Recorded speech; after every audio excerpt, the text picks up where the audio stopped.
정조는 신미록에서 이렇게 이야기했습니다. 사건이 제대로 조사되지 않는다면 무덤을 파헤쳐서라도 검시를 해야 한다. 백성이 억울하게 죽어서는 안 되며 죽은 자의 원통함도 풀어줘야 된다. 그러면서 정조는 사건 기록을 사서삼경보다 더 꼼꼼하게 읽어야 된다고 강조를 했습니다. 그래야 억울한 사람이 없겠죠.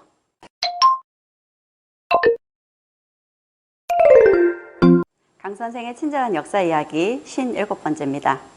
오늘은 제가 좀 특별한 주제를 가지고 와봤습니다. 정조와 정약용이 판결한 살인사건들. 사법부에 대한 관심이 굉장히 높아지는 요즘입니다. 법이 어떻게 집행되는가를 보면 그 사회의 정의가 얼마나 잘 실현되고 있는가를 보여주는 잣대가 되는 것 같기도 합니다. 사건이나 법의 집행을 보면 그 사회가 어떤 문제가 있는지, 그 사회가 어떤 모습인지를 잘 비춰주는 것 같은데요. 오늘 정조 시대, 정조와 정약용이 판결한 살인사건들 같이 이야기해 보겠습니다. 여긴 어딜까요? 네, 관아입니다. 이렇게 읍성을 잘 보존해 놓은 곳들이 꽤 있죠. 가까운 곳에는 청도 읍성이 있고요. 순천 읍성도 있습니다. 저는 이런 곳을 가는 걸 참 좋아하는데요. 이곳에 가면 마치 조선시대로 돌아간 것 같은 느낌이 들죠. 아이들은 여기 엎드려서 곤장을 맞는 흉내를 내보기도 합니다. 사극에서도 많이 보는 모습이죠. 살인사건 이야기를 하기 전에 조선시대 형벌은 어떻게 가해졌는지 먼저 이야기를 해보겠습니다. 태형인데요. 우리가 보통 곤장이라고 하는 건 태형과 장형으로 나뉘어집니다. 태형은 회초리보다는 좀 긴 가는 회초리를 때리는 겁니다. 10대에서 50대까지 때리게 되고요. 이보다 더 큰 형벌이 바로 장형입니다. 장형 안에 곤장도 있는 거죠. 장형은 몽둥이로 때리는 겁니다. 그리고 60대부터 100대까지 맞게 되죠. 물론 때리는 사람이 어느 정도 힘으로 때리느냐에 따라서 맞는 사람이 아픔이 좀 달라지겠지만요. 심하게 맞을 경우에는 죽음에까지 이를 수도 있다고 합니다. 장형 다음은 뭘까요? 장형 다음은 도형입니다. 눈치채셨겠지만 징역형이죠. 그리고 조선시대는 그냥 징역형만 하는 것이 아니라 노역도 함께 해야 됩니다. 그래서 염전이나 야철장 같은 곳에서 노역을 해야 됐던 거죠. 그 다음 엄한 형벌이 유배형입니다. 유형이라고 하죠. 유배형을 가게 되는데 우리나라는 멀리 보내봐야 몇 리 정도 될까요? 우리나라를 삼천리, 금수강산 이렇게 이야기를 하죠. 멀리 보내봐야 삼천리입니다. 주로 서울에서 먼 섬 아니면 변방 지역으로 보내게 되죠. 수도를 중심으로 출발해 본다면 삼천리 안 됩니다. 그렇죠? 그런데 유배는 멀리 보낼수록 큰 형벌이기 때문에 2천리, 3천리까지 멀리 보내게 됩니다. 2천리, 3천리 가기 위해서 일부러 빙빙빙빙 둘러서 형식상 멀리 보내는 것처럼 유배를 보내게 되죠. 이 유배 중에서도 저기 섬으로 보내지는 것을 절도안치라고 하고요. 그리고 여기 위리안치라 그래서 가시덤불이 아주 날카로운 탱자나무로 집 주변을 다 에워쌉니다. 그리고 이 밖으로 나올 수 없게 하는 것이 위리안치라고 이야기를 합니다. 사극에서 나오는 이런 용어들이 어떤 뜻인지 조금 이해가 되시죠? 그리고 그 다음 형벌이 바로 사형입니다. 사형은 주로 살인을 저지른 사람에게 사형이 내려지게 되죠. 그 사형 중에서도 목을 베는 참수형, 고의로 사람을 죽인 경우에 참수형에 처해집니다. 그리고 싸우다가 고의가 아닌 우연히 사람을 죽이게 된 경우에는 교형, 목을 베어 죽이게 되죠. 이처럼 사형은 형벌 중에서 가장 엄한 형벌입니다. 그래서 이 사형을 집행할 때는 반드시 3번 재판을 받을 수 있도록 경국대전에서 정의를 하고 있습니다. 사형에 해당하는 죄는 3차례에 걸쳐서 정확하게 조사를 해서 억울한 일이 일어나지 않도록 하고 있습니다. 그럼 이 사형을 조사하기 위해서는 굉장히 엄밀하게 조사를 해야 되겠죠. 그런데 우리나라는 죽은 사람의 죽음의 원인을 파헤치기 위해서는 죽은 사람의 몸을 열어봐야 되는데 그게 불가능합니다. 그렇기 때문에 죽은 사람의 몸을 구석구석 살펴봐서 죽음의 원인을 밝혀낼 수 있는 전문가가 필요했습니다. 그런 전문의들을 오작인이라고 부릅니다. 그래서 이 오작인이 시신을 검시하는 역할을 하게 되는 거죠. 그러면 이 조선시대 때 지금과 같은 과학수사가 가능했을까요? 조선시대에도 과학수사가 있었습니다. 우리나라 과학수사가 이루어지는 곳이 어딘가요? 국립과학수사연구소죠. 뉴스에서 많이 나오죠. 이 국립과학수사연구소가 1955년에 세워졌습니다. 그래서 우리나라 과학수사의 역사라고 해야 될까요? 현대 과학수사의 역사가 그리 오래되지 않았죠. 그런데 조선시대에도 사실 그에 못지않은 과학수사가 이루어지고 있었습니다. 조선시대에는 과학수사를 하기 위해서 이런 물건들이 쓰였습니다. 과학수사를 하기 위한 물건, 법물이라고 부릅니다. 이 법물들 중에서 사람을 죽인 칼, 혈흔을 씻어버렸습니다. 그럼 이 혈흔을 찾는 것이 무엇보다 죽음을 밝혀내는 중요한 증거가 되겠죠. 칼의 혈흔을 찾는 방법으로 칼을 불에 달굽니다. 그리고 거기에 강한 식초와 물을 섞은 고초액을 부으면 혈흔이 드러난다고 합니다. 그리고요, 독살됐을 경우에는 시신의 목 깊숙이 은비녀를 찔러 넣어 봅니다. 그래서 비녀의 색깔이 변하면 독살된 거죠. 우리나라는 주로 독살 도구로 비상을 썼습니다. 그래서 웬만한 것들은 은비녀로 독살의 흔적을 다 찾아낼 수 있었죠. 그런데 비상이 아닌 독을 사용했을 경우에는 독살을 어떻게 확인하느냐. 사람의 목 깊숙이 밥을 넣어서요, 조금 있다가 그걸 꺼내서 닭에게 먹여봅니다. 닭이 죽으면 독살되었다는 거죠. 이런 방법을 반개법이라고 합니다. 죽은 사람은 말이 없다고 하죠. 하지만 죽은 사람은 자신의 몸의 흔적으로 말을 하고 있습니다. 금방 드러나지 않는 시신의 흔적을 찾아내는 방법으로 파의 밑동을 데쳐서 그걸 상처가 있었을 곳으로 추정되는 곳에 발라봅니다. 그리고 그 위에 술찌개미라든지 식초를 섞은 것을 덮어서 시간을 두고 기다리면 드러나지 않은 상흔이 드러나게 된다고 하죠. 그렇게 죽은 자의 죽음의 원인을 밝혀내는 이런 과학적인 수사 기법을 사용했었습니다. 그리고 물에 빠져 죽은 사람의 경우에 물에 빠져서 죽는 경우가 있고요. 죽고 나서 물에 빠뜨린 경우가 있겠죠. 죽이고 나서 물에 빠뜨리면 타살인 거잖아요. 이런 경우는 어떻게 확인할까요? 물에서 꺼낸 사람의 머리 정수리 위로 따뜻한 물을 부어요. 코로 고운 진흙이나 모래가 함께 섞여 나오면 이 사람은 물에 빠져서 죽은 겁니다. 그게 나오지 않으면 죽임을 당하고 물에 빠뜨려진 거겠죠. 이런 방법으로 조선시대에는 과학수사를 했었습니다. 이 밖에도 여러 가지 과학수사 기법들이 있겠죠. 그럼 조선이 이런 과학수사 기법을 다 책으로 적었느냐? 그건 아닙니다. 이런 과학수사 기법을 적은 책이 중국의 원나라 때 왕여라는 사람이 쓴 책입니다. 무원록이라는 제목인데요. 제목에서부터 원한이 없도록 하여라, 원통함이 없도록 하여라 해서 중국에서 고려 말에 들어왔었습니다. 그리고 이 책을 기본으로 우리가 과학수사를 했었죠. 그리고 이 책을 좀 더 조선의 실정에 맞추어서 보완한 것이 신주무원록인데 세종 때 편찬을 했습니다. 그리고 이후 좀 더 조선의 실정에 맞게 더 보태어서 편찬한 책이 증수무원록입니다. 영조 때 편찬이 되었어요. 그리고 정조 때는 이 증수무원록을 증수무원록 언해라 그래서 우리말로 쉽게 풀어서 다시 편찬을 했습니다. 이렇게 보면 세종이나 영조 그리고 정조 같은 분들이 이런 살인사건에 굉장히 관심이 많았던 군주라는 걸 확인해 볼 수 있겠네요.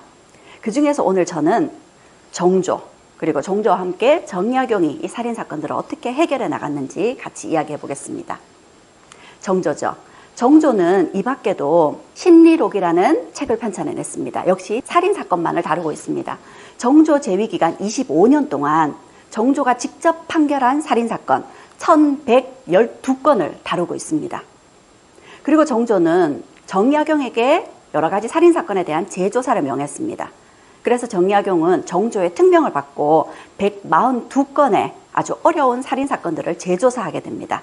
그리고 그 내용을 기반으로 해서 나중에 귀양 가서 쓴 책이 흠음신서입니다. 이 흠음신서는 정약용이 쓴 책이죠. 이 두 책에서 정조와 정약용이 살인사건에 대해서 어떤 생각을 가지고 있었는지 들여다볼 수 있습니다.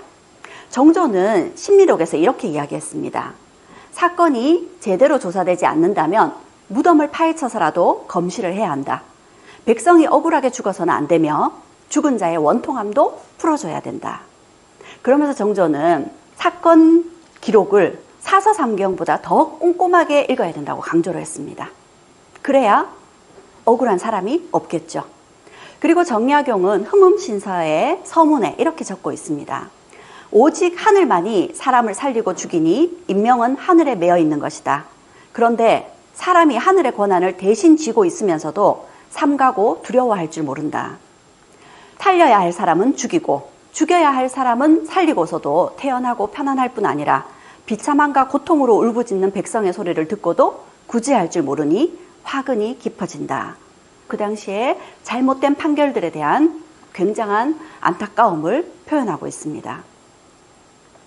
이처럼 정조와 정약용은 살인사건에 관심이 많았고요. 이는 그 사건들을 제대로 조사해서 억울한 사람이 없도록 하고자 한 것이었습니다. 자, 그러면 정조와 정약용이 해결해낸 살인사건들, 어떤 사건들이 있었을까요? 첫 번째 만나볼 사건은 오해로 일어난 민성주 살인사건입니다. 정조 14년에 황해도 수안군에서 최주변이라는 사람이 친구인 민성주의 칼에 찔려서 엎혀왔습니다. 상처는 그다지 크지 않았습니다. 그런데 엎혀왔던 최주변이 집에 돌아온 지 한 달쯤 되었을 때 죽게 됩니다. 그러자 최주변의 아내가 민성주가 자신의 남편을 죽였다 해서 민성주를 찾아가서 그를 죽이고 남편의 복수를 하게 되죠. 조선시대에는 이렇게 충, 효, 그리고 남편에 대한 의리를 지키는 것을 굉장히 중요하게 생각했습니다. 이 최주변의 아내 안씨는 남편의 복수를 하고자 민성주를 죽였죠. 그래서 남편에 대한 의리를 지켰다고 많은 사람들이 칭송을 했었습니다. 살인을 했는데도 불구하고요. 이 사건이 어떻게 된 것인지 조사를 해야 되겠죠. 그래서 두 사람을 증인으로 불렀습니다. 최주변의 처 안씨와 민성주의 처 신씨를 증인으로 불렀죠.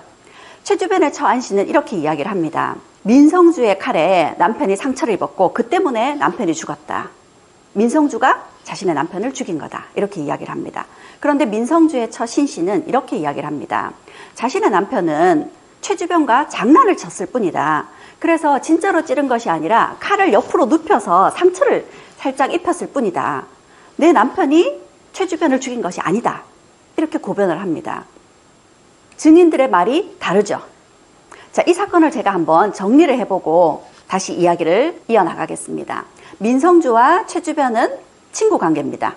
그런데 민성주하고 최주변이 장난을 치다가 민성주가 최주변에게 상처를 입혔죠. 그리고 그 상처 이후 한 달쯤 후에 최주변이 죽게 됩니다.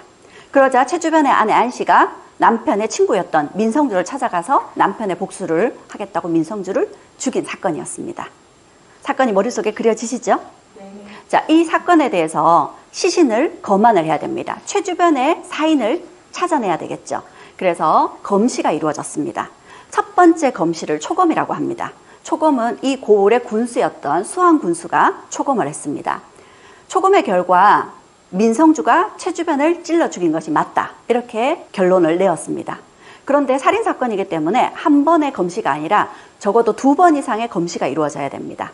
그래서 첫 번째 초검과는 완전히 별개로 다시 검시가 이루어지게 됩니다. 이것을 복검이라고 하죠.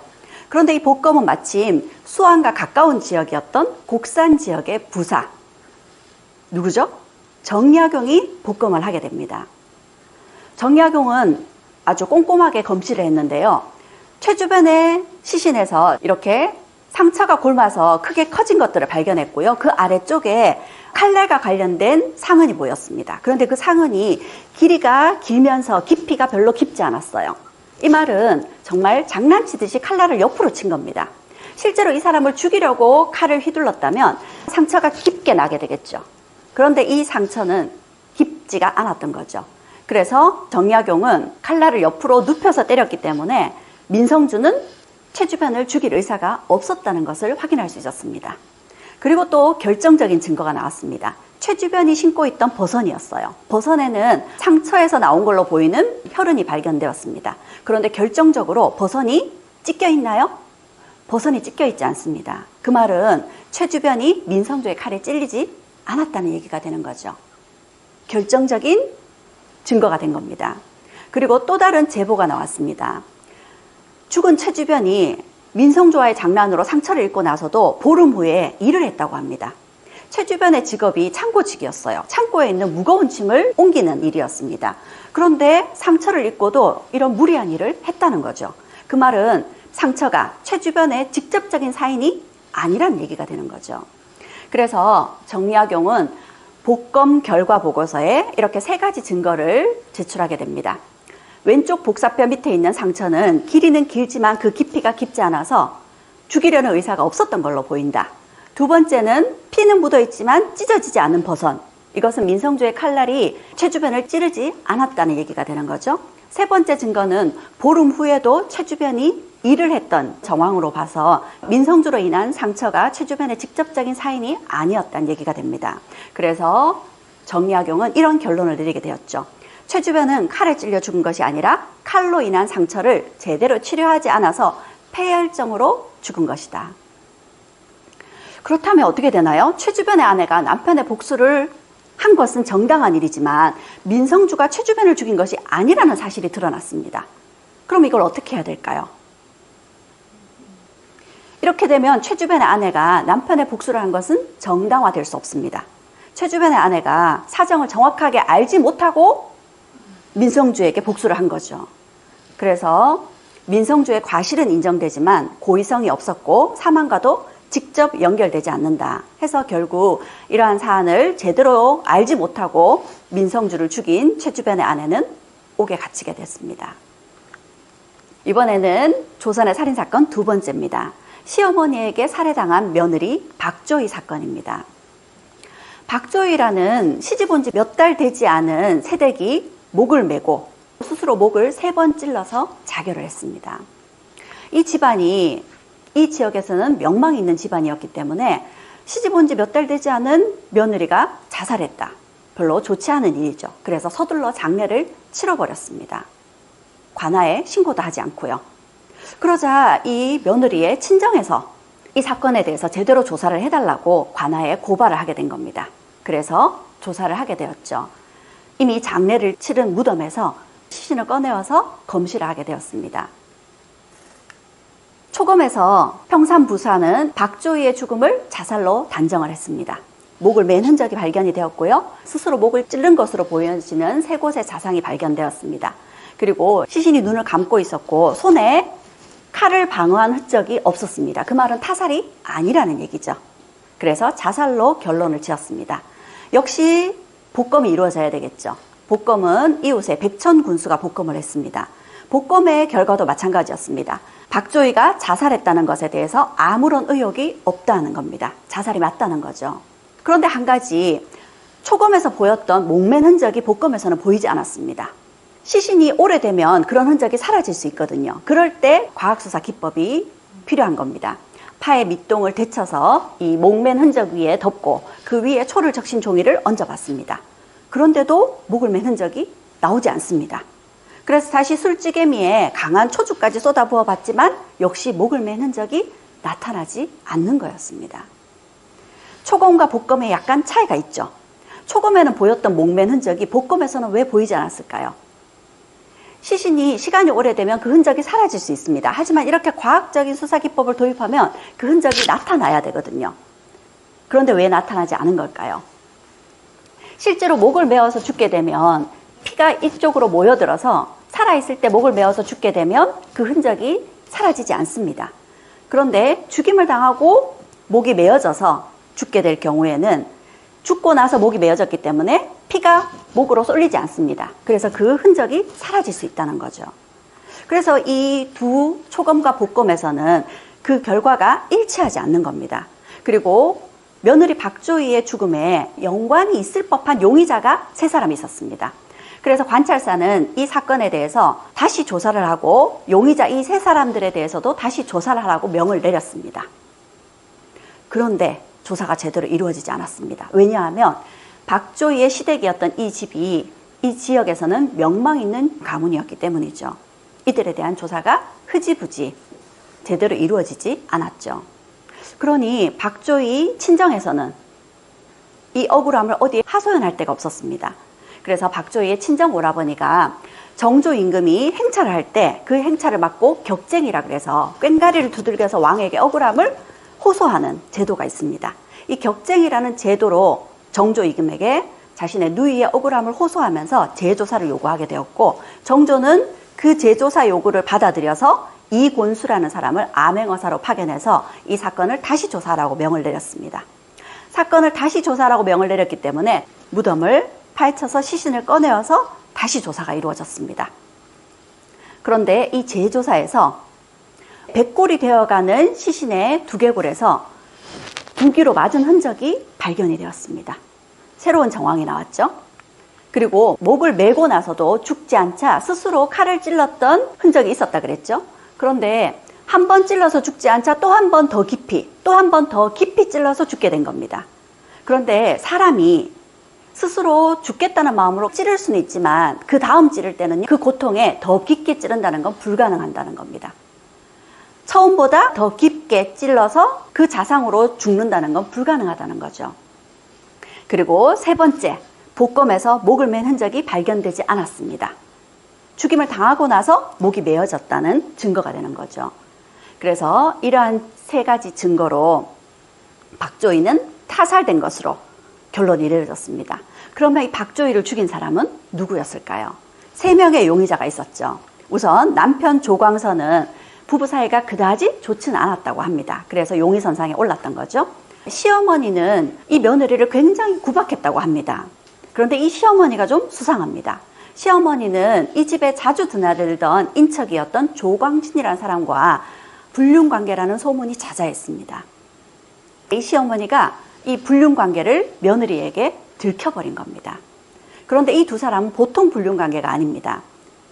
굉장히 가까운 인척이에요. 조선에서는 유교 윤리상 있을 수 없는 일입니다. 그래서 이와 같은 경우는 강상죄로 처벌하게 돼요. 강상죄는 반역죄와 같은 처벌 수위입니다. 그러니 이 시어머니는 이것을 며느리에게 들켰다는 것이 굉장히 불안했던 거죠. 그래서 조광진과 함께 며느리 박조이를 죽였던 겁니다. 그렇게 박조이의 죽음의 진실이 드러나게 되었고요. 결과는 시어머니 최아진은 차명에 처하고 조광진은 교수형에 처하라 하는 판결을 내려졌습니다. 그런데 조광진이 옥에 갇혀 있는 상태에서 그만 죽게 되었고 시어머니 최아지도 장 100대를 맞고 이천리 밖으로 유배 보내어지는 가명을 받게 되었습니다. 그뿐만이 아닙니다. 정조는 초검과 복검을 잘못 실시한 관원을 명부에서 삭제하라고 명을 내렸고요. 또 다시 조사를 하라는 명을 내렸던 관찰사가 그 조사가 제대로 됐는지 확인하지 않았죠. 직무유기라고 볼 수 있습니다. 그래서 관찰사 역시도 파면시켰습니다. 세 번째 사건은 반나절 만에 해결된 12년간의 미제 사건입니다. 12년 동안의 미제 사건이 어떻게 반나절 만에 해결될 수 있었을까요?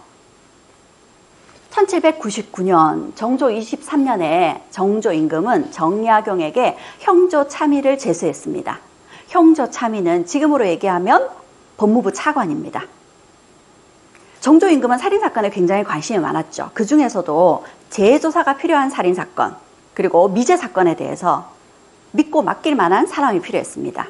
그런데 정약용이 국산부사로 있을 때 살인사건을 잘 해결했었죠. 그래서 정조는 이 정약용의 능력을 보고 그에게 형조 참의를 맡긴 겁니다. 그리고 미흡한 조사가 이루어진 142건의 살인사건, 미제사건도 포함된 이 사건을 다시 조사하라고 정약용에게 특명을 내리게 됩니다. 그 사건 중에 하나가 바로 한복년 사건이었습니다. 이 한복년이라는 사람은 나졸이었던 서피롱을 죽인 죄로 12년째 감옥에 갇혀 있었습니다. 보통 사람을 죽이면 사형, 언도를 받게 됩니다. 참수형에 처해지거나 교형에 처해져야 되죠. 그런데 이 사건에 의혹이 있다 해서 사형 집행을 하지 않은 채 12년째 옥에 갇혀 있는 상황이었습니다. 그럼 이 한복년 사건은 도대체 어떻게 빚어진 일이었을까요? 서피롱이라는 평창 지역의 나졸이었습니다. 이 나졸이 김태명이라는 사람의 집에 찾아가서 황곡, 나라에서 곡식을 빌려주는 거예요. 이 황곡을 갚지 않으니까 황곡을 갚으라고 독촉하기 위해서 김태명의 집에 찾아갔어요. 그런데 김태명이 갚지 않겠다고 뻗댑니다. 그래서 김태명의 집에서 소를 끌고 나온 거예요. 황곡을 대신해서 소를 데리고 나온 겁니다. 그러자 김태명이 쫓아와서 소를 다시 뺏어가려고 실갱이를 하던 중에 서피롱을 바닥에 때려 눕히고 그의 가슴을 무릎으로 짓눌렀습니다. 그리고 폭행을 가했죠. 그리고 소를 끌고 집으로 돌아오려고 방향을 틀었는데 마침 그때 이 집안의 노비였던 한복년이 지게에 나무찜을 쥐고 오고 있는 겁니다. 그러자 김태명이 한복년에게 이렇게 얘기합니다. 저자가 우리 집의 소를 훔쳐가려다가 나에게 들켰다. 그러니 네가 가서 한 번 더 혼내주라고 합니다. 그래서 한복년이 이 서피롱을 쫓아가서 등을 밀었습니다. 서피롱이 밭도랑에 나뒹굴었다가 다시 일어서서 도망치다시피 집으로 갔어요. 그런데 이 나졸 서피롱이 그 다음날 피를 토하고 죽은 겁니다.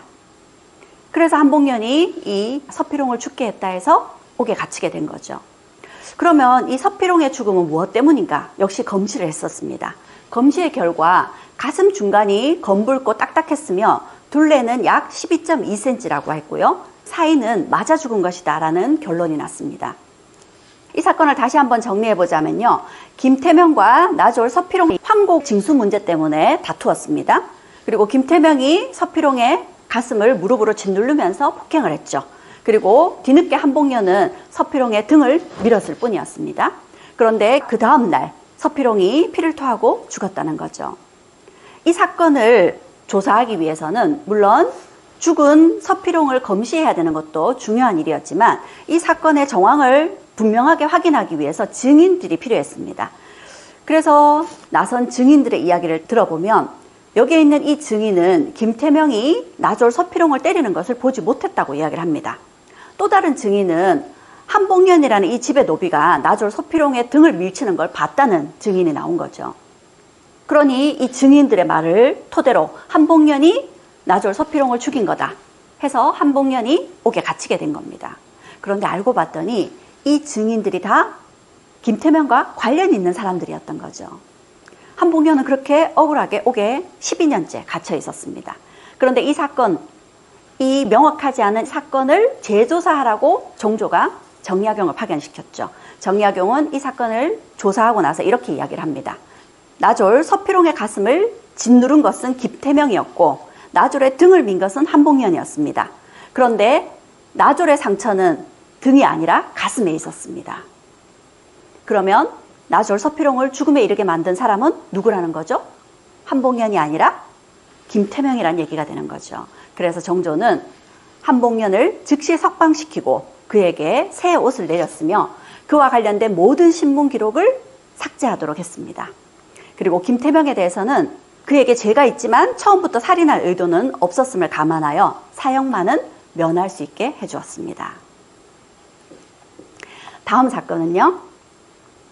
살인하고 칭찬받은 김은혜 사건입니다. 살인을 하고 칭찬을 받았답니다. 김은혜라는 젊은 여인이 자신이 살인을 저질렀다고 스스로 관아에 와서 자수를 했습니다. 자, 이 사건은 어떻게 된 일일까요? 김은혜라는 처녀의 이웃에 노파 안씨가 살고 있었습니다. 근데 이 노파 안씨는 퇴기 출신이에요. 젊었을 때 기생이었죠. 인상이 어떤가요? 평온한 인상은 아니죠. 부드러운 인상은 아닙니다. 굉장히 성질이 고약한 사람이었습니다. 그런데 나이가 들고 몸에 피부병이 굉장히 심했다고 합니다. 이 시기에는 피부병을 고치는 약도 굉장히 비쌌다고 하죠. 그래서 이 노파 안씨는 자신의 친인척 중에 조카뻘 되는 최정년이라는 조카가 김은혜를 좋아하고 있다는 걸 눈치를 채고 두 사람을 연결시켜 주겠다고 합니다. 그래서 조카 최정년에게 김은혜와 결혼할 방도를 내가 알려주겠다. 그러면 너는 나의 피부병을 치료할 수 있는 약값을 대다오. 그렇게 노파 안씨는 최정년에게 제안을 했고요. 그래서 이 두 사람은 그 다음 날부터 거짓 소문을 퍼뜨리기 시작합니다. 최정년과 김은혜가 서로 은밀히 사귀고 있다. 서로 정을 통한 사이다. 이렇게 소문을 낸 거죠. 최정년도 소문을 내고 노파 안씨도 소문을 냈습니다. 사람들은 그 소문을 듣고 에이 설마 이렇게 생각했지만 소문은 삽시간에 퍼져나갔습니다. 보통 추문이 미담보다 더 빨리 퍼져나가죠. 그래서 결국 김은혜는 시집도 가지 못한 처녀였는데 혼사길이 막혔습니다. 그런데 다행히 김은혜라는 처녀를 제대로 본 사람이 있었습니다. 이 소문은 사실이 아닐 거야 하고 김은혜와 결혼한 이가 있었죠. 김양준이라는 사람이었습니다. 그렇게 김은혜는 자신을 알아봐주는 김양준에게 시집을 갔습니다. 이제 문제가 해결되는 것 같죠. 그런데도 불구하고 김은혜가 시집을 갔는데도 불구하고 최정년과 노파 안씨의 모함은 계속되었습니다.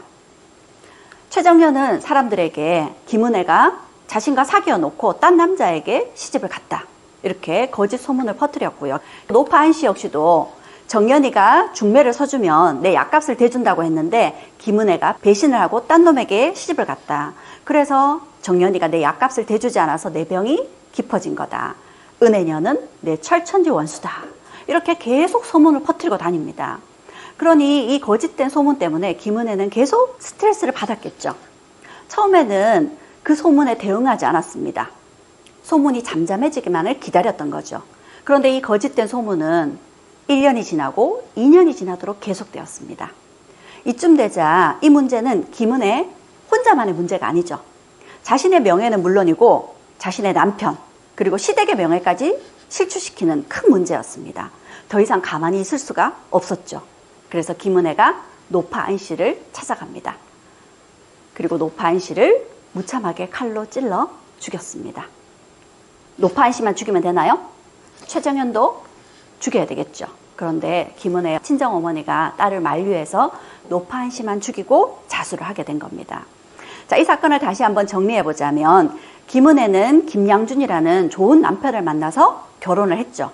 그럼에도 불구하고 결혼 전에도 결혼 이후까지도 2년 동안 지속적으로 김은혜에 대한 거짓 소문을 퍼뜨렸습니다. 노파안 씨와 최정현이요.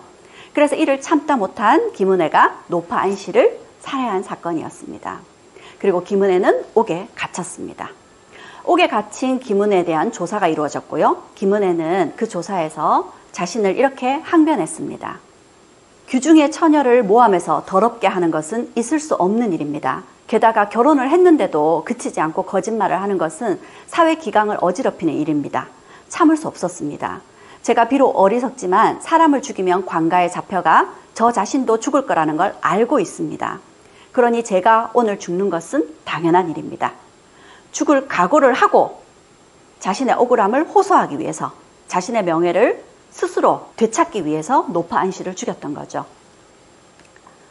그러자 이 사건에 대해서 정조는 이렇게 판결을 내립니다. 자신의 몸을 지키는 것이 본분인 여자가 음란하다는 모함을 당했다. 그것은 목숨과도 바꿀 수 없는 천하의 가장 원통한 일이다. 보통 정절을 지키려는 여자들이 택하는 가장 쉬운 방법은 자살이다. 그것으로 자신은 결백하다고 모함이 원통하다고 항변하는 것이다. 하지만 김은혜는 그런 쉬운 길을 택하지 않고 어려운 길을 택했다. 부엌칼을 들고 원수를 죽여서 사람들에게 자신은 흠이 없음을 알렸다. 그렇게 세상에 무엇이 옳고 그른지를 알려서 사회 기강을 일깨우고 바른 풍속을 세웠다. 그러니 옛날이라면 표창을 하여 칭찬해야 될 일이다. 보통의 여자들은 스스로 자살을 해서 자신의 정절을 증명합니다. 억울함을 증명하죠. 그런데 김은혜는 그러지 않았습니다. 김은혜는 보다 적극적인 방법으로 자신의 명예와 자신의 남편, 시댁의 명예를 지키기 위해서 적극적으로 노파안 씨를 찾아가 죽였던 거죠. 그리고 자신 역시도 당당하게 죽음을 기다리고 있었던 겁니다. 이런 김은혜의 모습을 정조는 굉장히 높게 평가를 한 겁니다. 김은혜의 행동은 김은혜 본인과 시댁의 명예는 물론이고 사회의 기강까지도 바로잡는 그런 모습을 보여줬다는 거죠. 그래서 정조는 김은혜를 용서하는 것은 물론이고요. 김은혜의 이야기를 책으로 쓰라고 이동후에게 명을 내립니다. 그래서 김은혜의 이야기가 내각인력이라는 책에 은혜전이라는 이름으로 지금까지도 전하고 있습니다. 5번째는 엿장수가 저지른 황당한 살인사건입니다. 신착실이라는 엿장수가 있었습니다. 그런데 이 박씨라는 사람이 엿을 외상으로 먹었습니다. 그래서 엿 2냥의 외상값을 받으러 찾아왔다가 그만 박씨랑 실갱이가 벌어졌습니다. 화가 난 신착실이 박씨를 밀었는데요. 박씨가 이 지게 뿔에 항문이 꽂히는 바람에 그만 죽고 말았습니다. 정말 황당한 일이죠. 어쨌든 신착실 때문에 박씨가 죽은 겁니다. 이 사건을 두고 사람들은 그 엿값 2냥 때문에 사람을 죽이다니 하면서 신착실을 굉장히 비난했습니다. 신착실은 졸지에 살인자가 되어버렸죠. 그런데 이 사건을 두고 정약용은 이렇게 이야기를 합니다. 지게뿔이란 원래 예리하지 않고 항문 또한 신체의 은밀한 부위에 있는데 공교롭게도 서로 찔리고 말았습니다. 신착실이 사람을 떠밀었으나 사람을 죽일 마음은 없었사옵니다. 이렇게 사건 보고를 올렸습니다. 그러자 정조도 정약용의 의견에 동의했습니다. 지극히 뾰족한 것이 지게의 뿔이요. 지극히 작은 것이 항문의 구멍이다. 지극히 작은 뿔이 지극히 작은 항문에 닿았으니 이는 세상에서 가장 교묘한 것이 합쳐진 것이다. 사건의 정황을 보아 정상을 참작한다. 이렇게 죄를 가볍게 가명으로 처리해 준 겁니다. 재미있는 사건이죠. 황당한 사건이기도 하고요. 6번째 사건입니다. 술이 사람을 죽인 사건. 여기에 있는 천봉기와 조중달이라는 사람은 소거강꾼이라 그래서 같은 일을 하는 사람입니다. 그리고 서로 친한 관계였어요. 그런데 그만 술을 과하게 먹은 나머지 그날 서로 멱살을 잡고 싸우는 일이 벌어졌고, 천봉기가 조중달의 목을 누르고 가슴을 눌러서 결국 조중달이 며칠 후에 죽는 사건이 벌어진 겁니다. 이 사건을 두고 정조는 이렇게 판결을 내렸습니다. 이들이 평소 원한이 없었고 친하게 지냈다는 진술을 근거로 가해자 천봉기에게 한 차례 형장을 가하고 석방하는 선에서 사건을 마무리하는 판결을 내린 겁니다. 술 때문이라는 거죠. 의도가 없었다는 겁니다. 이와 비슷한 사건은 또 있었습니다. 역시 정조 때였는데요. 강기동이라는 사람이 술에 엄청 취했습니다. 그래서 집에 와서 난리를 쳤죠. 부인을 때리고 이렇게 난리를 치자 이웃에서 찾아와서 말리다가 또 시비가 붙었습니다. 그러다가 강기동이 낫으로 이웃 사는 이기동을 살해하는 사건이 벌어진 거죠. 이 사건을 정조는 어떻게 판결을 내렸을까요? 정조는 이렇게 이야기를 합니다. 강기동이 술에 취하여 제 아내와 종을 때리고 제 아버지에게까지 욕을 한 것만 봐도 그가 술에 곤드레 만드레가 된 나머지 미치광이처럼 눈앞에 사람이 누구인지도 모르고 손에 쥔 낫이 무엇인지도 전혀 분간하지 못했음을 알 수 있다. 이기동이 마침 이러한 때에 갑자기 칼날을 맞은 것은 운수가 사나워서라고 할 수 있으니 이것이 어찌 진짜 이기동을 죽이려고 한 본심에서 그렇게 한 것이겠는가 해서 정조는 한 차례 엄한 형장을 가한 후 살인범 강기동을 석방시킬 것을 명했습니다. 술 때문이라는 거죠. 술 때문에 주치 감형을 시켜준 겁니다.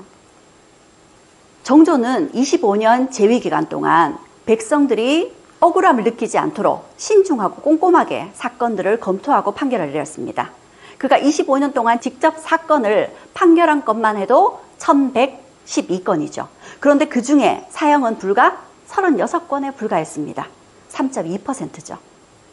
이는 정조가 사건은 엄중하게 조사를 하지만 그 처벌에 있어서는 굉장히 관대했음을 알 수 있습니다.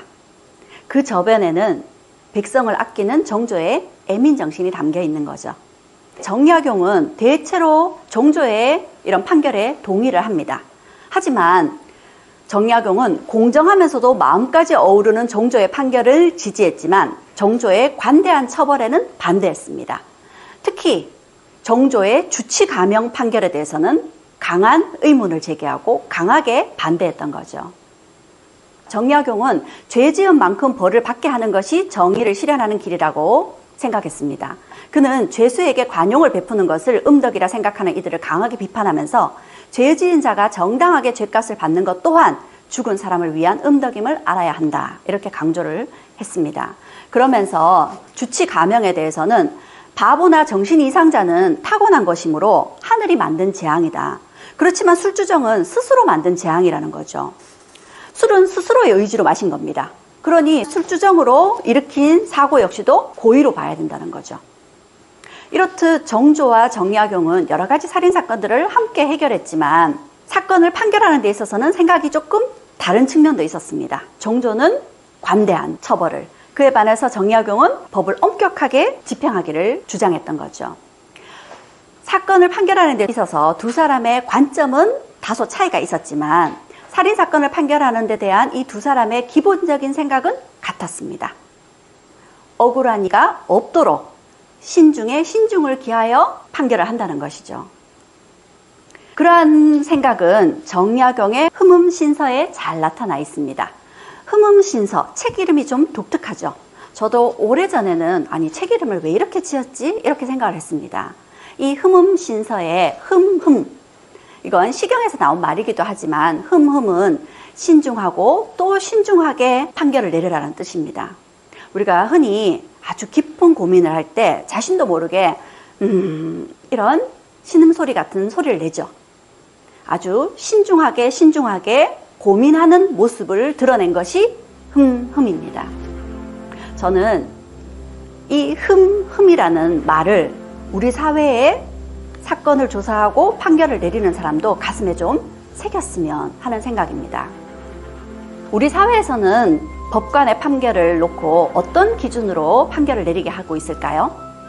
헌법에는 법관은 헌법과 법률에 의하여 그 양심에 따라 독립하여 심판한다. 이렇게 이야기를 하고 있습니다.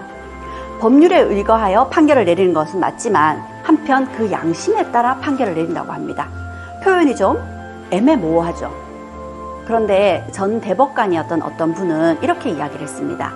법관의 양심이라는 건 그 사회의 상식에 따라야 된다. 맞는 말인 것 같지만 역시 표현이 좀 애매모호한 것 같습니다. 그만큼 사건을 판결하는 데 있어서 법도 중요하지만 이 법관의 양심이 중요하다는 얘기가 되겠죠. 이 양심을 표현하기가 참 쉽지 않은데요. 이런 말이 있더라고요. 사람 말이 얼굴을 붉힐 줄 안다. 이건 양심 때문이죠. 사람만이 얼굴을 붉힐 줄 안다. 우리가 보통 양심에 찔리면 얼굴이 붉어집니다. 그런데 그뿐만인가요? 너무나 억울한 일이 있어도 얼굴이 붉어집니다. 정조와 정약용이 판결했던 살인사건들, 그 사건들의 밑바탕에는 억울한 이들이 없도록 하기 위한 것이었죠. 이 양심이라는 것에 대해서 저는 이렇게 이야기를 하고 싶습니다. 양심의 손을 얹고 부끄러운 행동을 해도 얼굴이 붉어집니다. 또 양심의 손을 얹고 정말 억울한 경우에도 얼굴이 붉어지죠. 그런데 이 억울한 사람의 얼굴보다 그것을 지켜보는 사람들의 얼굴이 더 붉어질 수 있을 때 우리 정의도 지켜지는 게 아닐까 이렇게 생각합니다. 이상 긴 강연 들어주셔서 감사합니다.